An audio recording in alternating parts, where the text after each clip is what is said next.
Dianya masing-masing sehingga nanti saat perpindahan tempat ibu nggak salah ruang karena lokasi. Syadaralun, sebanyak 1.453 honorer mengikuti ujian tulis dan wawancara di Kampus Politeknik Negeri Loksmawe selama 3 hari sejak 13 hingga 15 Februari 2023.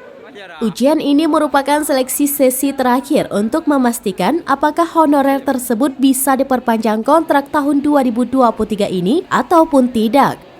Untuk diketahui, pada tahun 2022 lalu, jumlah honorer di Kota Loksmawe 5.087 orang. Pada awal Januari 2023, sempat dilakukan evaluasi sesuai dengan analisis jabatan dan beban kerja, sehingga yang dibutuhkan hanya 2.775 orang. Artinya, akan ada 2.312 honorer yang tidak akan diperpanjang kontrak pada tahun 2023.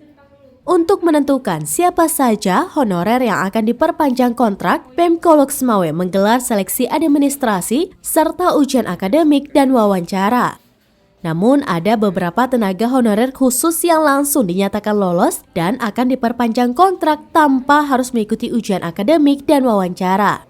Mereka adalah tenaga kontrak berprofesi sebagai guru, personel Satpol PP, supir, tenaga keamanan, petugas pemadam kebakaran, dan tenaga kebersihan. Sehingga yang berhak mengikuti ujian dan wawancara hanya 1.453 orang. Kepala Bidang Pengadaan dan Kinerja ASN BKPSDM Loksmawe, Mirda Ihsan menjelaskan, selama 2 hari ujian berlangsung sudah ada puluhan honorer yang tidak hadir, sehingga mereka langsung dinyatakan gugur. Dari Loksmawe, Saiful Bahri, Sraminews.com.